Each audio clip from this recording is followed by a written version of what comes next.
మహబూబ్ నగర్ ప్రభుత్వ polytechnic college girls hostel బాత్రూంలో CC కెమెరాలు కలకలం సృష్టించాయి. గర్ల్స్ వాష్రూంలో రహస్యంగా కెమెరాలు అమర్చి విద్యార్థినుల వీడియోలు చిత్రీకరించినట్టు గుర్తించారు. 2022 డిప్లొమా బ్యాచ్కు చెందిన విద్యార్థి సిద్ధార్థ బ్యాక్లాగ్ పరీక్షల కోసం వచ్చి దుశ్చర్యకు పాల్పడినట్టు తెలిపారు. నిందితుడు కరీంనగర్ జిల్లా మంతనికి చెందిన వ్యక్తిగా తెలిపారు పోలీసులు.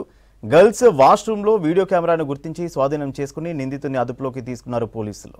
నిందితుడిని కఠినంగా శిక్షించాలంటూ విద్యార్థి సంఘాలు ఆందోళన చేశాయి. ప్రభుత్వ పాలిటెక్నిక్ కాలేజీలో అమ్మాయిల బాత్రూంలో ఒక వ్యక్తి, అంటే అతను కూడా student, third year student, polytechnic third year student, బాత్రూంలో మొబైల్ పెట్టి మొబైల్తో వీడియో రికార్డ్ చేయడం జరిగిందని మాకు ఇన్ఫర్మేషన్ రావడం జరిగింది.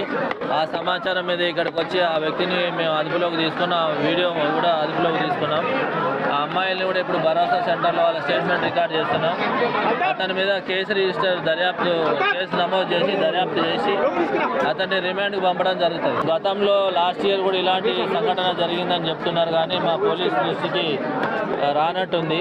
ఈసారి మాత్రం ఇప్పుడు ఇమీడియట్ మాకు తెలియగానే మేము కూడా రావడం జరిగింది. మా వన్ టౌన్ ఇన్స్పెక్టర్ గారు అందరూ, మా ఎస్పీ మేడం గారు ఆదేశాల మేరకు ఎస్పీ మేడం గారు కూడా వారి మీద కఠిన చర్య తీసుకోవాలని చెప్పి మాకు కూడా ఆదేశించడం జరిగింది.